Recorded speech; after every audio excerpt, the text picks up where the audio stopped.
B 2018.2, uma nova Constituição é promulgada, sendo que um grupo de parlamentares mantém dúvidas acerca do destino a ser concedido a várias normas da Constituição antiga, cujas temáticas não foram tratadas pela nova Constituição. Como a nova Constituição ficou silente quanto a essa situação, o grupo de parlamentares, preocupado com possível lacuna normativa, resolve procurar competentes advogados, a fim de sanar a referida dúvida. Os advogados informaram que, segundo o sistema jurídico constitucional brasileiro, e aí nós temos as alternativas. Letra A.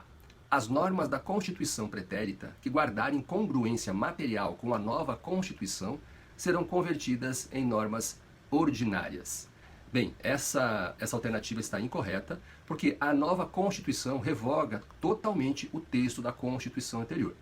Se a nova Constituição desejar manter algum conteúdo previsto na antiga Constituição, ela terá de fazer isso expressamente no seu texto. Alternativa B. As matérias tratadas pela Constituição pretérita e não reguladas pela nova Constituição serão por esta recepcionadas. Letra B, incorreta, mais uma vez, com a entrada em vigor de uma nova Constituição, o texto da antiga, em regra, é totalmente revogado. O fenômeno da recepção opera em relação às normas infraconstitucionais antigas, desde que tais regras sejam materialmente compatíveis com a nova Constituição, ou seja, possuam aí um conteúdo que não violam o texto maior. Alternativa C. As matérias tratadas pela Constituição pretérita e não regulada pela nova Constituição receberão, na nova ordem, status supralegal, mas infraconstitucional. Totalmente incorreto. No Brasil, em regra, como já mencionado, as normas da Constituição pretérita são revogadas pela nova Constituição. Alternativa D. A revogação tácita da ordem constitucional pretérita pela nova Constituição se dará de forma completa e integral, ocasionando a perda de sua validade. Alternativa D, correta, podemos marcar aqui, inclusive, marcando aqui já, de fato, a entrada em vigor de uma nova Constituição tacitamente revoga por completo o texto da Constituição pretérita. Prosseguindo, todos os dispositivos da Lei Y, promulgada no ano de 1985, possuem total consonância material e formal com a Constituição de 1967, com a redação dada pela Emenda Constitucional número 1/69. No entanto, o Supremo Tribunal Federal, em sede de recurso extraordinário, constatou que, após a atuação do poder constituinte originário, que deu origem à Constituição de 1988, o artigo 10 da mencionada Lei Y deixou de encontrar suporte material na atual ordem constitucional. Sobre esse caso, segundo a posição reconhecida pela ordem jurídico-constitucional brasileira, assinale a alternativa correta. Vamos lá. Letra A. Ocorreu o fenômeno conhecido como não recepção, que tem por consequência a revogação do ato normativo que não se compatibiliza materialmente com o novo parâmetro constitucional. Letra A está correta. As normas infraconstitucionais que forem materialmente incompatíveis com uma nova Constituição não serão por ela recepcionadas. A não recepção, de fato, equivale à própria revogação.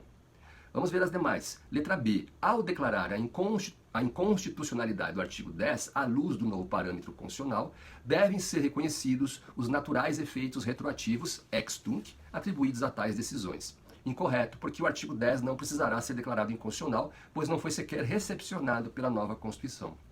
Letra C.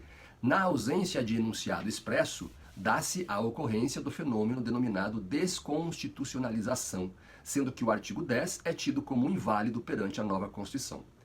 Está incorreto porque a desconstitucionalização não é aplicada no Brasil.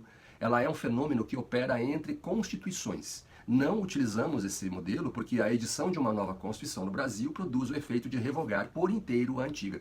Por outro lado, se o fenômeno da desconstitucionalização existisse no Brasil, ele faria com que a Constituição antiga fosse recebida pela nova Constituição com o status de legislação infraconstitucional, ou seja, seria recebida como se fosse lei.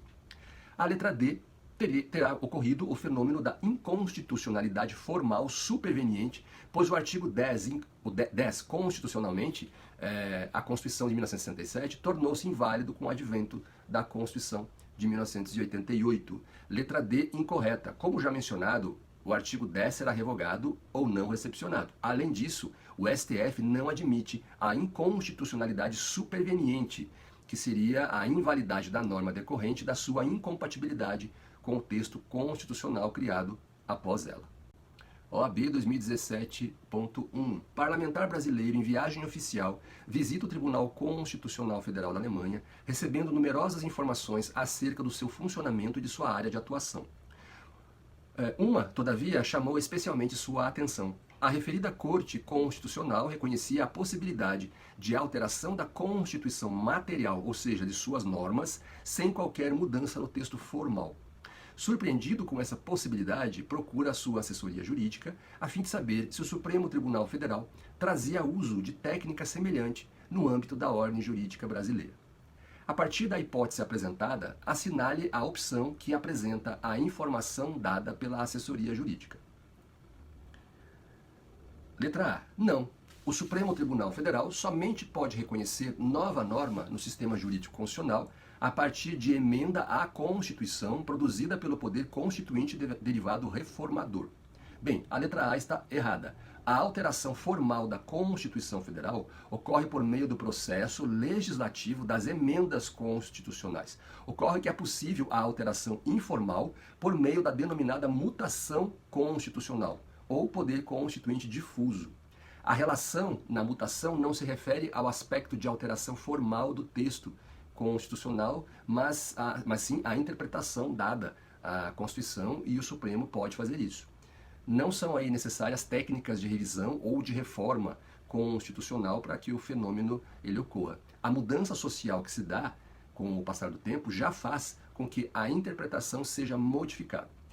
Assim, o STF, ao reconhecer uma mutação constitucional, atribuirá ao texto, não modificado formalmente, uma nova interpretação, expressando, portanto, uma nova norma.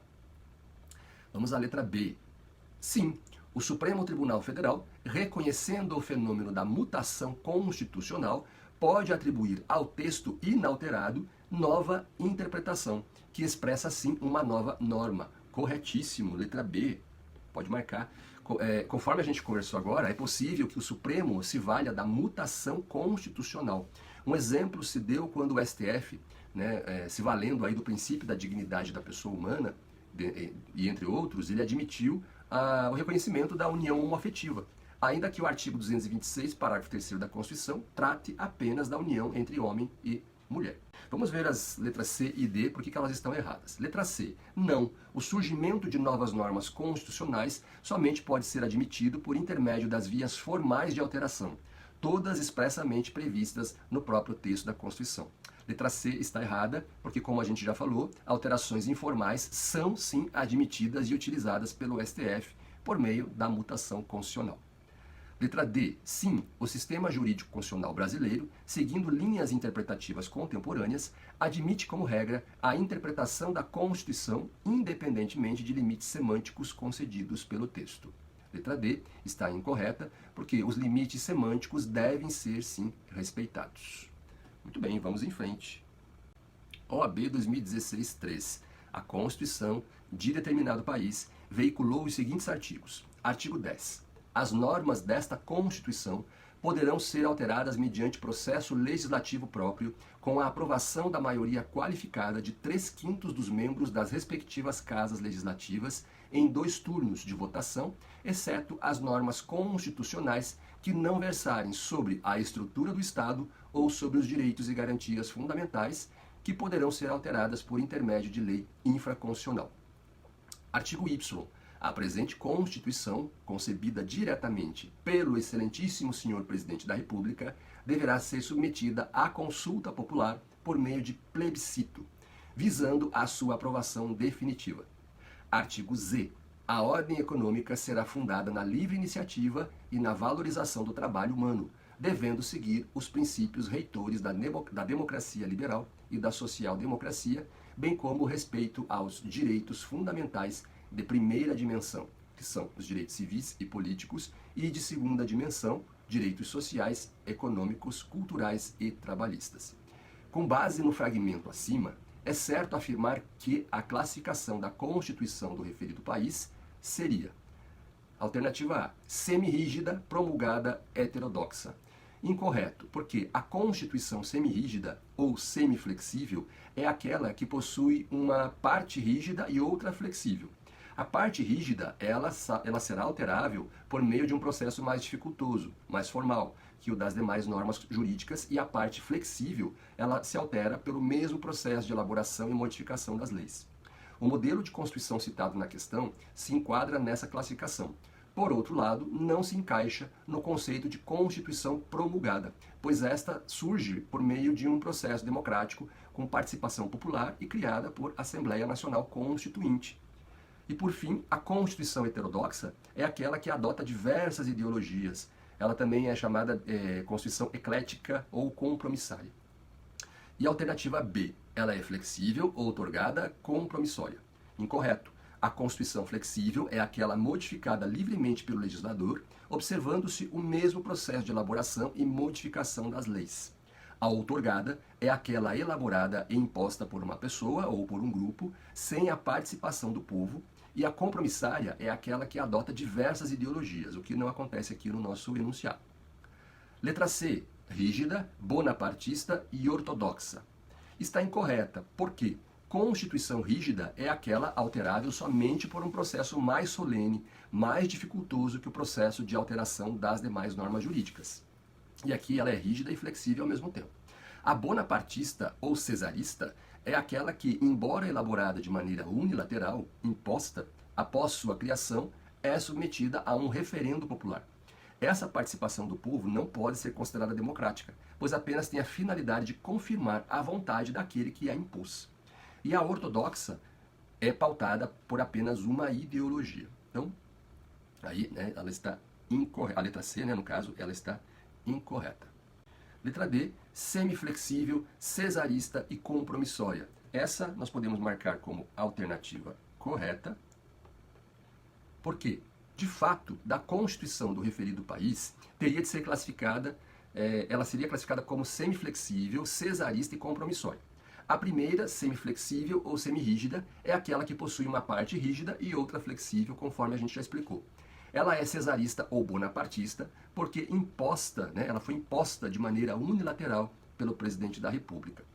E ela é compromissória, pois é baseada em múltiplas ideologias, como demonstra no artigo Z citado na questão. Então, letra D é a nossa alternativa correta. Próxima.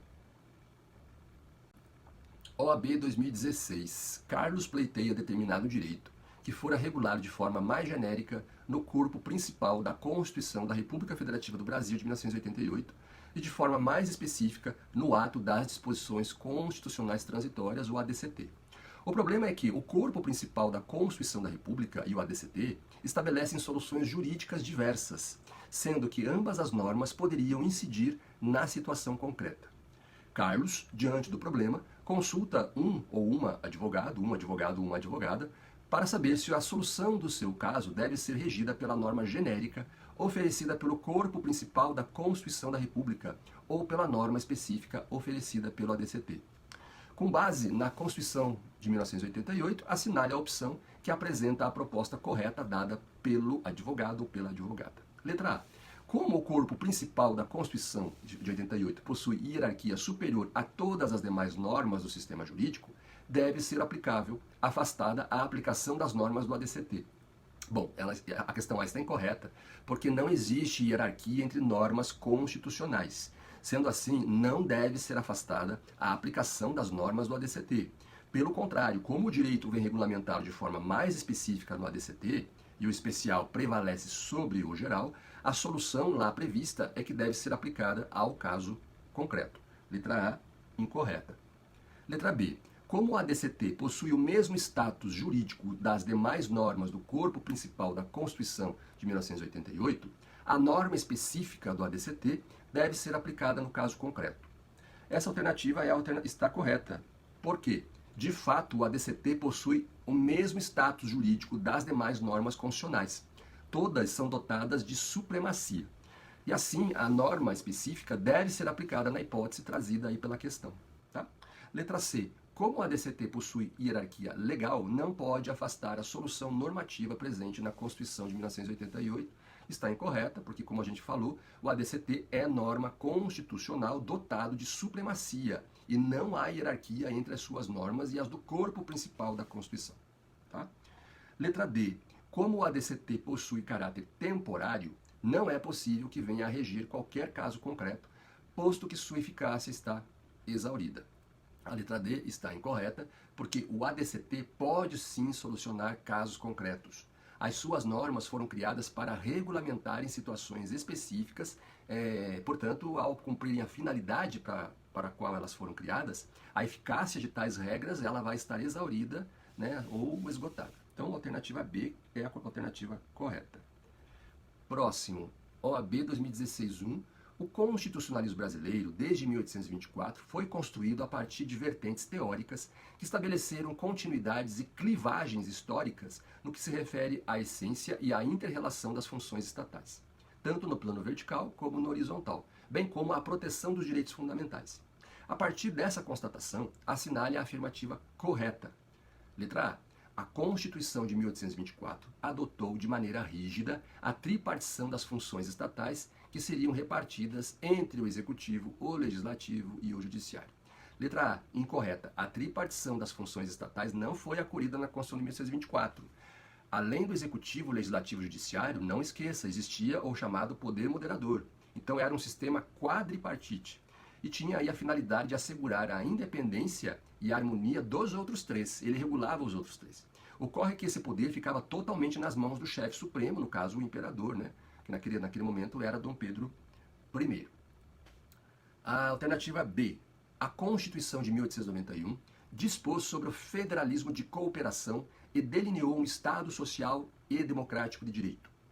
Também está incorreta, porque a Constituição que fez isso foi a de 1934, primeira Constituição Social do Brasil, que trouxe os direitos sociais, que possuía como principais características a forma federativa de governo, a não existência de uma religião oficial, a tripartição dos poderes e as mais marcantes, a admissão do voto pela mulher e a introdução no texto constitucional de direitos trabalhistas. Não esquece aí, gente.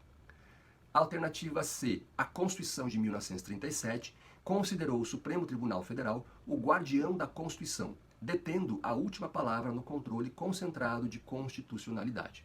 Letra C, incorreta. Pode marcar aí. Quem instituiu o controle concentrado de constitucionalidade no Brasil foi a Emenda Constitucional número 16 de 1965.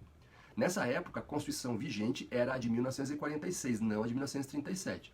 Vale lembrar que a Constituição de 1891 foi a que instituiu o Supremo Tribunal Federal e, pela primeira vez no Brasil, o sistema judicial de controle de constitucionalidade, que foi o controle difuso. Letra D. A Constituição de 1946 foi promulgada e reinaugurou o período democrático no Brasil, tendo contemplado um rol de direitos e garantias individuais. Letra D, correta, podemos marcar, porque ela é fruto da redemocratização do Brasil, né? Ela nasceu em 18 de setembro de 46, foi promulgada, né, como quinta Constituição do nosso país, e o seu texto, ele se mostrou claramente uma reação contra a ditadura e os regimes centralizadores. E, de fato, contemplou aí um rol de direitos e garantias individuais. Muito bom. Letra D. Seguindo. OAB 2015-2. Dois advogados com grande experiência profissional e com a justa preocupação de se manterem atualizados concluem que algumas ideias vêm influenciando mais profundamente a percepção do direito a respeito da ordem jurídica. Um deles lembra que a Constituição brasileira vem funcionando como verdadeiro filtro de forma a influenciar todas as normas do ordenamento pátrio com os seus valores. O segundo, concordando, adiciona que o crescente reconhecimento da natureza normativo-jurídica dos princípios pelos tribunais, especialmente pelo Supremo Tribunal Federal, tem aproximado as concepções de direito e justiça, aí buscada no diálogo racional, e oferecido um papel de maior destaque aos magistrados. As posições apresentadas pelos advogados mantêm relação com uma concepção teórico-jurídica que, no Brasil e em outros países, vem sendo denominada de, letra A, neoconstitucionalismo. Correto. É uma inovação, né, no direito constitucional pós-Segunda Guerra Mundial. As posições aí apresentadas, trazidas pelos advogados, mantêm relação com uma concepção teórico-jurídica que, no Brasil e em outros países, vem sendo denominada de neoconstitucionalismo. Essa concepção, ela toma por base a necessidade de se incorporar o denominado Estado Constitucional de Direito. A Constituição, portanto, deve efetivamente influenciar todo o ordenamento jurídico. Tudo deve ser analisado à luz da Constituição Federal. Ela é o filtro que valida ou não as demais normas. Os valores constitucionais são priorizados além das regras, relacionadas à organização do Estado e do poder. Princípios como a dignidade da pessoa humana passam a ter maior relevância. Há aí uma aproximação das ideias de direito e justiça. E o Poder Judiciário, ao validar princípios aos valores constitucionais, atribui a eles força normativa. Além disso, sobre o neoconstitucionalismo, é importante mencionar o conteúdo axiológico referente à promoção da dignidade humana e dos direitos fundamentais. A gente pode citar, inclusive, a professora Ana Paula de Barcelos, que diz: do ponto de vista material, ao menos 2 elementos caracterizam o neoconstitucionalismo e merecem nota. 1. A incorporação explícita de valores e opções políticas nos textos constitucionais, sobretudo no que diz respeito à promoção da dignidade humana e dos direitos fundamentais. E 2. A expansão de conflitos específicos e gerais entre as opções normativas e filosóficas existentes dentro do próprio sistema constitucional. Então a letra A está correta, é o neoconstitucionalismo. Alternativa B, positivismo normativista, incorreto. O positivismo normativista baseia-se na inteireza do ordenamento jurídico, de modo que não necessitaria observar princípios e influências advindas de fora. Os tribunais não acolheriam os princípios com base nessa ideia. Tá? Hans Kelsen, por exemplo, que foi defensor dessa concepção, ele obteve reconhecimento mundial com a elaboração da obra Teoria Pura do Direito, de que o direito deve ser puro, sem subjetividade, pois é uma doutrina que propugna o conteúdo puro do direito, sem qualquer interferência de cunho sociológico, político, valorativo, econômico. A Constituição, conforme Kelsen, ela apresenta um aspecto lógico-jurídico, segundo o qual é a norma fundamental hipotética, ou seja, traz um comando que impõe obediência obrigatória e é tida como verdadeiro sentido de justiça. E o aspecto jurídico positivo, em que a Constituição é a norma positiva superior, em que as demais regras jurídicas encontram os seus fundamentos de validade. A sua modificação aí, gente, deve observar um procedimento específico e solene. Então, letra B, incorreta. Letra C, o neopositivismo, incorreto. O neopositivismo ainda dá muita atenção as regras positivadas, mas começa a abrir para possíveis interpretações baseadas em princípios. E letra D, justnaturalismo. Letra D, incorreta, porque o justnaturalismo, em breve síntese, leva em conta aquilo que é considerado natural aos seres humanos, ainda que não positivado no ordenamento jurídico. Então, a alternativa correta, letra A. Próxima, FGV 2013, acerca da democracia, da participação e da soberania popular, assinale a afirmativa correta. Letra A. A Constituição Federal de 1988 possui previsão que permite sua alteração por meio de plebiscitos e referendos, havendo ainda a previsão de iniciativa popular para projetos de emendas. Totalmente incorreto. Não há essa previsão na nossa Constituição de 88. De acordo com o artigo 60, incisos 1, 2 e 3 da Constituição Federal, o texto poderá ser emendado mediante proposta, inciso 1, de 1/3, no mínimo, dos membros da Câmara dos Deputados ou do Senado Federal. Inciso 2, proposta do Presidente da República. E inciso 3, de mais da metade das Assembleias Legislativas das unidades da Federação, manifestando-se cada uma delas pela maioria relativa de seus membros. Letra B. A Constituição da República estabelece que a soberania popular será exercida pelo sufrágio universal e pelo voto direto e secreto. Logo, sendo o voto obrigatório, as hipóteses de voto facultativo são números clausos e não admitem interpretação extensiva.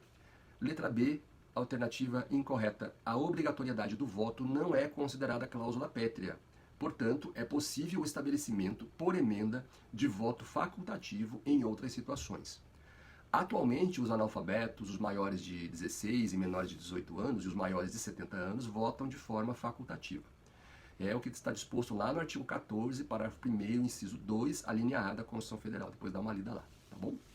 Letra C. O Supremo Tribunal Federal tem posicionamento no sentido de ser possível nova Assembleia Constituinte revisora, desde que editada emenda constitucional convocando a revisão da Constituição.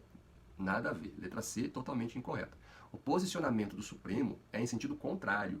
Vamos ver o que diz. Emenda ou revisão, como processos na mudança da Constituição, são manifestações do poder constituinte instituído e, por sua natureza, limitado. Ele está falando do poder constituinte derivado do reformador. Está a revisão prevista... reformador ou revisor. Está a revisão prevista no artigo 3º do ADCT de 1988, sujeita aos limites estabelecidos no parágrafo 4º e seus incisos do artigo 60. Deixa eu voltar isso aqui que eu não gostei disso aqui. Letra C, totalmente incorreta. O posicionamento do Supremo é no sentido totalmente contrário. O que ele diz? Emenda ou revisão, como processos de mudança na Constituição, são manifestações do poder constituinte instituído e, por sua natureza, limitado. Está a revisão prevista no artigo 3º do ADCT de 1988, sujeita aos limites estabelecidos no parágrafo 4º e seus incisos do artigo 60 da Constituição. O resultado do plebiscito de 21 de abril de 1993, por exemplo, não tornou sem objeto a revisão a que se refere o artigo 3º do ADCT. Após 5 de outubro de 93, cabia ao Congresso Nacional deliberar no sentido da oportunidade ou necessidade de proceder à aludida revisão constitucional a ser feita uma só vez. Então, as mudanças na Constituição decorrentes da revisão do artigo 3º do ADCT estão sujeitas ao controle judicial diante das cláusulas pétreas, consignadas no artigo 60, parágrafo 4º e seus incisos da Lei Magna de 1988. Isso está na ADI 981, do ministro Nery da Silveira, lá de 1994. Ok? Letra D. A iniciativa popular pode ser exercida pela apresentação à Câmara dos Deputados de projeto de lei subscrito por, no mínimo, 1% do eleitorado nacional, distribuído pelo menos por 9 estados, com não menos de 0,3% dos eleitores de cada um deles. Letra D. Errado. De acordo com o artigo 61, parágrafo 2º da Constituição, a iniciativa popular pode ser exercida pela apresentação à Câmara dos Deputados de projeto de lei assinado por, no mínimo, 1% do eleitorado nacional, distribuído pelo menos por 5 estados, com não menos de 0,3% dos eleitores de cada um deles. Letra E. O plebiscito e o referendo, consultas formuladas ao povo para que delibere sobre matéria de acentuada relevância, devem ser convocados mediante decreto legislativo, por proposta de 1/3, no mínimo, dos membros que compõem qualquer das casas do Congresso Nacional. A alternativa E está correta. Conforme determina o artigo 3º da Lei 9.709 de 1998, nas questões de relevância nacional, diz o seguinte, artigo 3º, nas questões de relevância nacional, de competência do Poder Legislativo ou do Poder Executivo, e no caso do parágrafo 3º do artigo 18 da Constituição Federal, o plebiscito e o referendo são convocados mediante decreto legislativo por proposta de 1/3, no mínimo, dos membros que compõem qualquer das casas do Congresso Nacional, de conformidade com esta lei. Então, letra E está correta. Próxima. OAB 2009-3. De acordo com a classificação das Constituições, denomina-se dogmática a Constituição que, letra A, é elaborada necessariamente por um órgão com atribuições constituintes e somente existindo na forma escrita, sistematiza as ideias fundamentais contemporâneas da teoria política e do direito. A letra A a gente pode dizer que está correta, porque dogmática é a Constituição elaborada por um órgão constituinte que sistematiza os valores políticos, ideológicos que são dominantes numa determinada época histórica numa sociedade. E ela é necessariamente escrita. Letra A está correta. Letra B. Somente pode ser alterada mediante decisão do poder constituinte derivado, sendo também conhecida como histórica. Incorreta. Por quê? As constituições históricas são chamadas de costumeiras, né? São aquelas como baseadas no common law. Elas, diferentemente aí das dogmáticas, que sempre são escritas, elas não são escritas, são constituições não escritas. E elas resultam da formação histórica dos fatos sociais, da evolução, das tradições, né? Um processo lento dentro da sociedade. O exemplo é a Constituição inglesa, não é a nossa não. Letra C. Contém uma parte rígida e outra flexível e sistematiza os dogmas aceitos pelo direito positivo internacional. Está incorreto porque a Constituição que contém uma parte rígida e outra flexível é classificada como semi-rígida. Tal classificação toma por base o processo de alteração das normas constitucionais e não o seu modo de elaboração. A letra D diz o seguinte: sistematiza os dogmas sedimentados pelos costumes sociais e também conhecida como costumeira, é modificável por normas de hierarquia infraconstitucional, dada a rápida evolução da sociedade. Letra B também está incorreta, assim como a letra B, pois as constituições históricas ou costumeiras, diferentemente das dogmáticas, que sempre são escritas, devem ser não escritas e resultam da formação histórica dos fatos sociais, da evolução, da tradição de um povo. Exemplo, a Constituição inglesa. Então, letra A é a letra alternativa correta. Seguindo, OAB 2009-2. Com relação ao preâmbulo da Constituição e às disposições constitucionais transitórias, assinale a opção correta. Letra A. Por traçar as diretrizes políticas, filosóficas e ideológicas da Constituição, o preâmbulo constitucional impõe limitações de ordem material ao poder reformador do Congresso Nacional, podendo servir de paradigma para a declaração de inconstitucionalidade. Vamos ver. Letra A. Incorreta. O preâmbulo serve tão somente como critério interpretativo das normas constitucionais. Não tem aí a possibilidade, o poder de gerar direitos e obrigações. Dessa forma, não pode ser empregado como paradigma, modelo, padrão para a declaração de inconstitucionalidade e nem de outro mecanismo de controle de constitucionalidade. Tá? Letra B. Considerando que o conteúdo do ato das disposições constitucionais transitórias é de direito intertemporal, não é possível afirmar que suas normas ostentam o mesmo grau de eficácia e de autoridade jurídica em relação aos preceitos constantes do texto constitucional. Letra B também está incorreta. Por quê? O conteúdo do ADCT, os artigos 1º até o 114, de fato tem por finalidade tratar de assuntos de direito intertemporal. É composto de normas criadas para executarem um determinado papel que, em sendo cumprido, passam a não ter mais utilidade. É por esse motivo que tais normas são conhecidas como de eficácia esgotada ou exaurida. Cumprida a missão, para a qual essas normas foram criadas, não possuem mais utilidade alguma e razão de ser. Mas isso não faz com que as normas constantes do ADCT não ostentem o mesmo grau de eficácia e de autoridade jurídica em relação aos preceitos constantes do texto constitucional. Importante também lembrar que essas normas integram a Constituição Federal para serem alteradas e dependem aí de processo de emenda constitucional, Dependem, do processo de emenda constitucional e, além disso, estão no mesmo patamar das normas constantes do corpo das disposições permanentes ou duráveis, o artigo 1º ao 250 da Constituição Federal. Então, elas têm o mesmo, vamos dizer assim, a mesma hierarquia, não há diferenciação. Para que elas sejam alteradas, precisam passar pelo mesmo processo dificultoso como passam as emendas constitucionais. Okay? Letra C. A doutrina constitucional majoritária e a jurisprudência do STF consideram que o preâmbulo constitucional não tem força cogente, não valendo, pois, como norma jurídica. Nesse sentido, seus princípios não prevalecem diante de eventual conflito com o texto expresso da Constituição Federal. A letra C, a gente pode marcar, está correta, porque o preâmbulo da Constituição traz diversos princípios, como o da igualdade, da liberdade, solução pacífica das controvérsias, dentre outros, que servem aí como diretrizes ideológicas, políticas e filosóficas a serem observadas pelo intérprete das normas constitucionais. Entretanto, embora o preâmbulo tenha de ser utilizado como base, alicerce, segundo o Supremo Tribunal Federal, ele não tem força normativa, ele apenas tem força inspiratória. Ele não cria direitos e obrigações. E também não pode ser utilizado como parâmetro para eventual declaração de inconstitucionalidade. Então, por exemplo, uma lei que venha a ferir tão somente o preâmbulo constitucional não poderá ser objeto de ação direta de inconstitucionalidade no STF, porque o preâmbulo não tem força normativa. Okay? Vamos ver a letra D.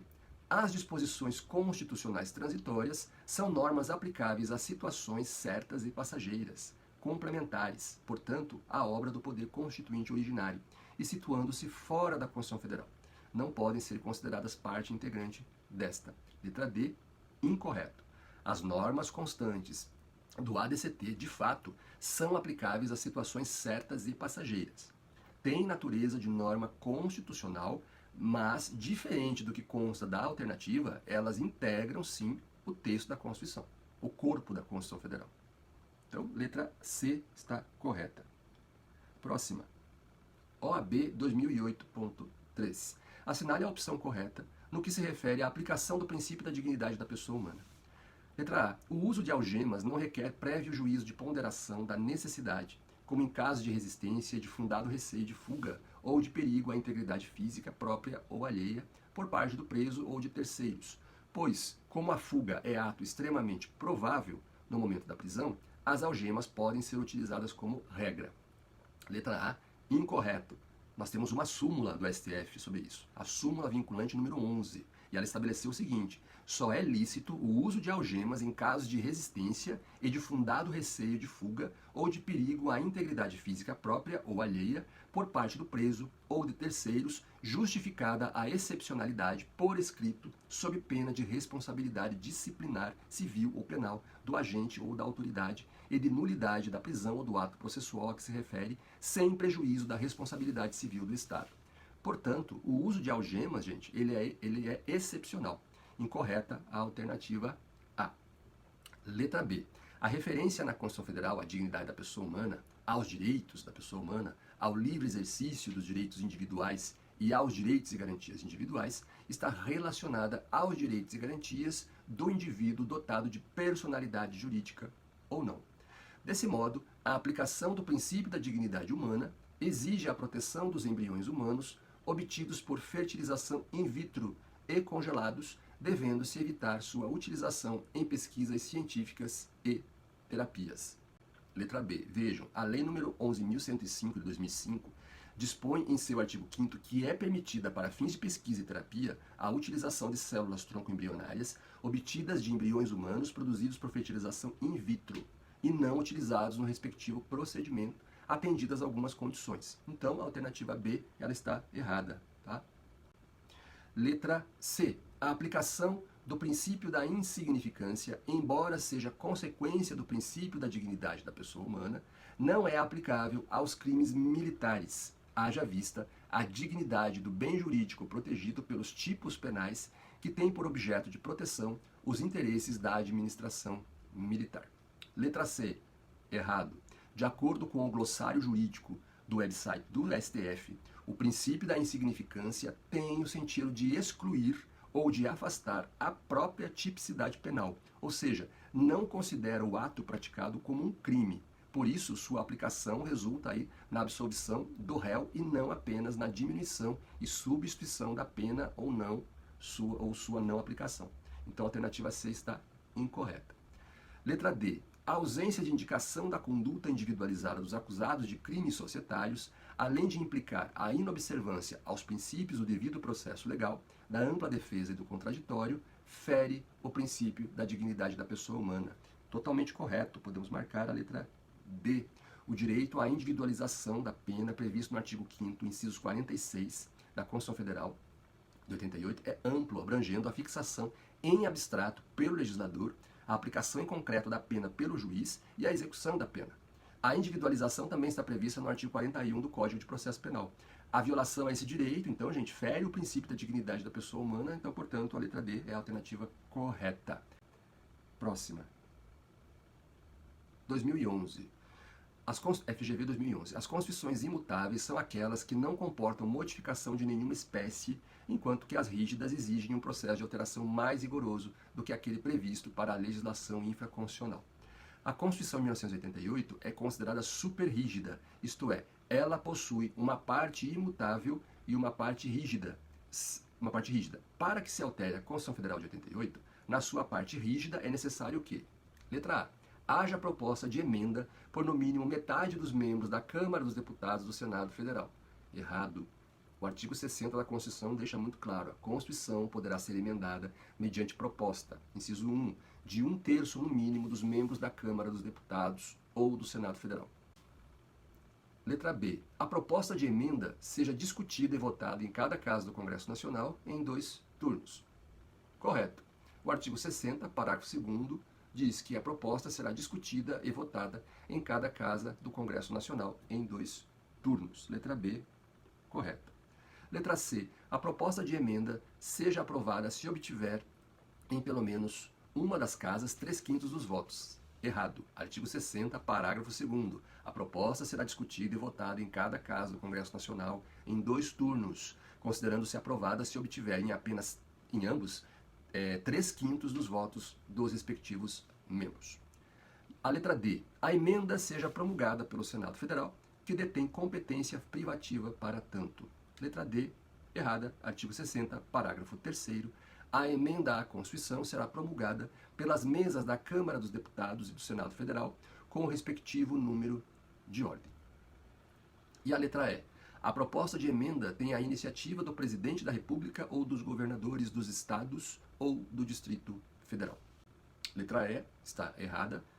Artigo 60, novamente, a Constituição poderá ser emendada mediante proposta. Inciso 1.